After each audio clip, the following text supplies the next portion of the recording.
client recently asked me, Alex, the stock market has been going up a lot, but from what I hear, the economy is barely moving.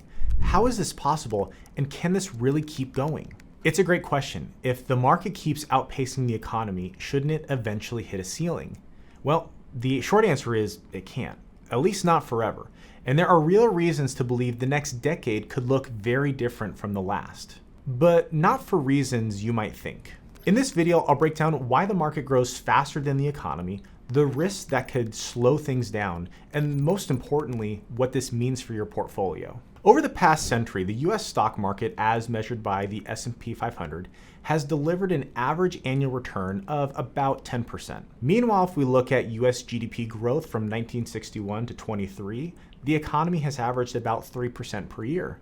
That's a huge gap. So how does the market keep outpacing economic growth? Well, stock market returns don't just come from GDP growth. There are three key forces at play. Companies don't just sit on their profits. They reinvest them, expanding operations, improving efficiency, or acquiring competitors. So let's say a company that earns $100 million in profits, it can either pay dividends to shareholders or reinvest that money to fuel future growth. So even if the overall economy isn't growing much, stock values can still increase as businesses reinvest and compound their earnings over time. Now you might be wondering, well, how can companies grow if the overall economy isn't expanding? And you see, well, not all reinvestment creates new economic output. For example, companies can buy back their own stock, reducing the number of shares and boosting price without adding anything new to the economy. Or they can cut costs through automation, increasing profits while reducing labor costs, again, not necessarily contributing to GDP, and sometimes leading to fewer jobs. And some businesses expand globally, boosting their revenues without adding to the US GDP. And honestly, just sometimes dominant companies use their size to squeeze out competitors, increasing their market share and earnings, even if the economy stays the same size. Now, secondly, inflation pushes up the cost of goods and services, but it also increases corporate revenues and stock prices. So imagine a company that earns $10 a share today. If inflation runs at 3% per year, that same company might earn $10.30 per share next year, even if it doesn't sell a single additional product. And that gets priced into the stock market, which is why stock prices tend to rise over time, even before you account for real business growth. And the third is corporate market share. The stock market doesn't just represent the economy, it represents the biggest, most dominant businesses. And over time, these companies absorb market share from smaller private businesses. Think about it. In the 1990s, Walmart expanded aggressively, pushing out thousands of small retailers. In the 2000s, we have companies like Apple, Amazon, Microsoft that took things even further, dominating e-commerce, software, and consumer technology. And so here's the key. The stock market represents the winners. Smaller businesses that fail disappear. Meanwhile, the biggest public companies keep absorbing market share, which is why stock prices don't just track GDP, they track the dominance of the most successful businesses. But if the stock market always outpaces the economy, wouldn't it eventually overtake everything? Clearly, something has to give. And there are three major trends that fueled recent market growth but might not continue. One of the biggest warning signs? Stock valuations are well above historical norms. As the end of 24, the S&P 500's forward PE ratio sits at 21.5, which is significantly higher than its long-term average of 16.9. And all you really need to know is PE stands for price to earnings ratio. It's a simple way to measure how expensive a stock is compared to how much profit the company makes. If a company has a PE ratio of 20, that means investors are willing to pay $20 for every $1 the company earns in profit. Now, some might argue, but haven't valuations been high for years and the market still kept going up? And that's true. But here's the problem. Historically, the higher valuations get, the lower future returns tend to be. In the short term, a historically high PE ratio doesn't necessarily mean lower returns in the next 12 months.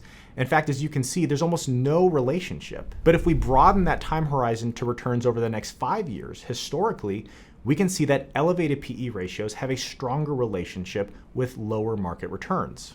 And this intuitively makes sense. If you're buying stocks at stretch valuations, you're effectively paying more for each dollar of earnings, which limits upside potential. Now, if you're thinking to yourself, it's time to ditch stocks because the writing is on the wall, don't worry, at the end of this video, I'll be giving you some ideas and strategies we are implementing with our clients. But what's another massive driver of stock market growth over the last decades?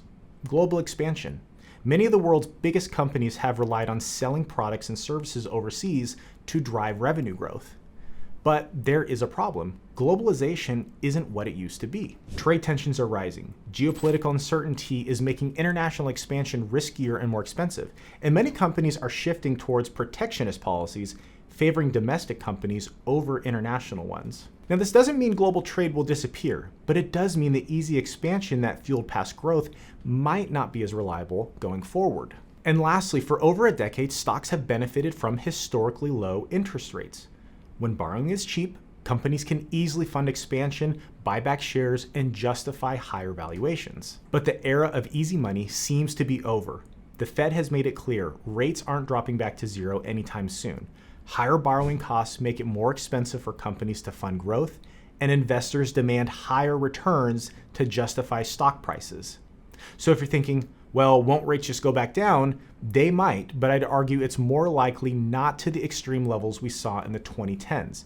That means stocks will have to compete in a world where money isn't free anymore. And recent analyses indicate that investors should brace for lower stock market returns over the next decade. JP Morgan analysts have warned we may face reduced stock market returns from US stocks over the next decade, forecasting an average annual return in the S&P 500 could drop to 5.7% annually, nearly half of the returns we saw since World War II. So again, should you just sell everything? No, timing the market is nearly impossible. But if you're investing for retirement, ignoring these shifts can be risky. And the good news is you can adjust your strategy. According to Morningstar, towards the end of 2021, they reported that US investors held roughly 75% of their stocks in US investments. And this home bias can expose your portfolio to concentrated risks, especially when US markets are historically expensive compared to international markets. And to navigate these risks and set yourself up for long-term success, the key is adjusting your approach rather than reacting emotionally. First, global diversification matters now more than ever. As I mentioned earlier, the S&P 500's forward PE ratio stands at 21.5, significantly above its 30-year average of 16.9. And as you'll see here, international markets are significantly less expensive with a current PE ratio of 13.3. That's right on par with its 20-year average of 13.1. And on a relative basis, that means international markets are at a 38% discount when compared to the US. And the funny thing about investing is it's the only place where things go on sale and people run for the exits. Next, it's our belief that value stocks deserve more attention. Even if you're not convinced of investing overseas, in this environment, stocks trading at lower valuations relative to their fundamentals, the one that Wall Street aren't hyping up, may be positioned for better long-term gains. In addition, you can see that value stocks are historically cheap, possibly presenting an excellent buying opportunity at lower prices, given growth stocks are historically quite expensive. You'll notice so far, I didn't say panic and get out of the market or completely exit US stocks. A good investor is always planning ahead, and it may be prudent to stay fully invested, but simply adjust your allocation to better prepare for an unknown future based on the data we see today. It's not an all or nothing decision, but small adjustments and tilts can make a big difference in the long run. And finally, it's smart to be conservative in your planning estimates.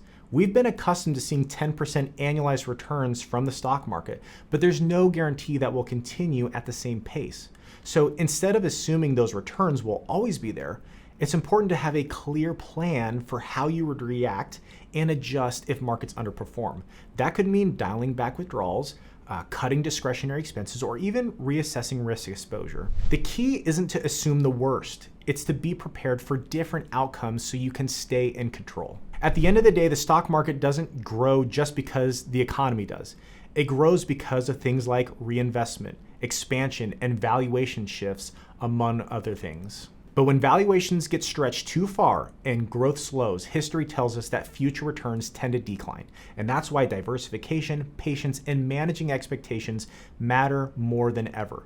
The key isn't to predict every market movement. It's to build a strategy that works across different environments. So if you're serious about retirement, now is the time to take a closer look at your portfolio and make sure you're well positioned for what may be ahead. And if you want to keep learning, my business partner Anthony made a video on Warren Buffett's bizarre warning, what you need to know. You can check that out right here.